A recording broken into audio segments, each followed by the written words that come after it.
Assalamualaikum warahmatullahi taala wabarakatuh. Waalaikumsalam warahmatullahi wabarakatuh. Okey, murid-murid boleh tanda tangan untuk sebelum kita mula pembelajaran. Kita akan baca doa belajar. Auzubillahi minasyaitonirrajim. Bismillahirrahmanirrahim. Alhamdulillahirabbil alamin wassalatu wassalamu ala asyrafil anbiya'i wal mursalin wa ala alihi washabihi ajmain. Rabbi shrah li sadri wa yassir li amri wahlul 'uqdatam min lisani yafqahu qawli. Amin amin ya rabbal alamin. Okey. Sebelum cikgu mulakan kelas, cikgu nak tunjuk satu gambaran dekat kamu semua. Dekat depan kamu, depan laptop kamu tu ada gambar. Okey, cuba kamu jelaskan kepada cikgu apa yang kamu tahu tentang gambar tersebut. Ada siapa-siapa tahu? Gambar apa tu? Sotong gurita ke? Apa ke? Tumbuh-tumbuhan cikgu. Tumbuh-tumbuhan, bukan sotong lah. Kan Tumbuh-tumbuhan. Oh, kenal lagi lah kan tumbuh-tumbuhan tu macam mana. Okey, tumbuh-tumbuhan, tajuk kita hari ni, tumbuh-tumbuhan semula jadi di dunia. Apa itu yang semula jadi di dunia tu? Ada 4 kategori kat sini. Yang pertama, hutan. Kedua, padang rumput. Ketiga, tumbuh-tumbuhan renek gurun panas. Yang keempat, tumbuh-tumbuhan renek tundra. Okey, setakat ni faham? Okey. Hari ni kita akan belajar apa? Tajuk apa? Tumbuh-tumbuhan semula jadi. Tumbuh-tumbuhan.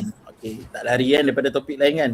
Tiba-tiba kawan kita ada yang teringat nak belajar, hari ni belajar pasal pemotoran ke apa ke, bukan ni pasal tumbuhannya geografi.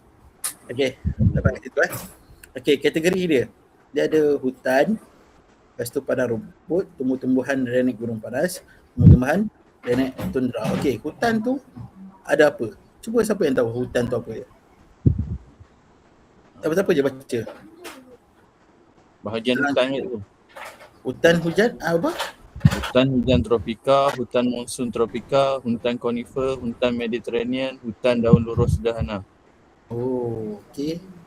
Hutan hujan tropika, hutan monsun tropika, hutan konifer, hutan Mediterranean, hutan daun luruh sederhana.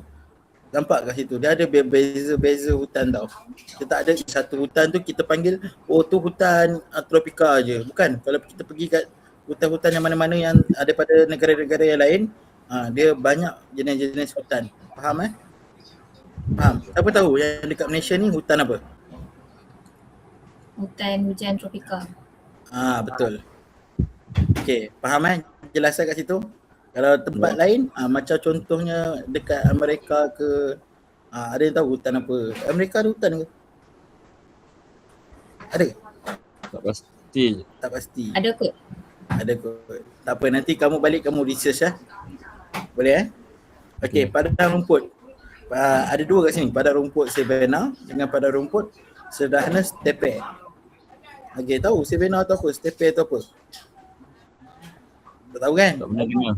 Nanti kita akan lihatlah apa yang cikgu akan terangkan nanti. Savanna macam mana, steppe macam mana. Nanti cikgu jelaskan. Okey, next. Okey, nampak ni gambaran dia. Jadi kita baca je kan, hutan hujan tropika, hutan apa macam Mediterranean. Nanti kita akan nampak gambaran dia. Okey, ni peta-peta dia duduk kat mana. Ni adalah peta dunia tengok lautan apa, lautan macam-macam jenis lautan dekat situ. Lautan Pasifik, lautan Hindi, lautan Selatan. Dekat warna yang dekat bawah tu, cara kita nak tengok peta. Okey, ada tanda kecil-kecil kat bawah tu, dekat petunjuk tu. Okey, tengok kat situ macam mana nak tengok peta dan nama dia. Faham Okey, dia ada belah barat daya, macam-macam lah, kamu kena tengok lah. Boleh Kalau cikgu nak ajar semua dalam ni sekali pasal peta ni, boleh makan masa 3 hari ni. Sebab ni duduk kat mana, ni duduk kat mana. Tak boleh. Hari ni kita belajar ringkas je. Faham Okay, next. Okay, siapa dapat tengok perbezaan antara tiga hutan ni? Boleh terangkan tak? Boleh? Siapa-siapa je, jangan malu. Cuba. Hutan hujan tropika dekat Malaysia cikgu. Hutan hujan tropika kat Malaysia. Dekat Indonesia hutan apa? Tak tahu. Dia sama je hutan hujan tropika juga. Dan sebab belah-belah Asia. Okey? Faham Faham. Contoh hutan Mediterranean kat mana? Ada yang tahu? Tak tahu juga. Muhammad Fashamil tahu tak kat mana? Tak tahu. Ilya? Okay, ni job scope kamu Nanti kamu cari, kamu kaji hutan-hutan hujan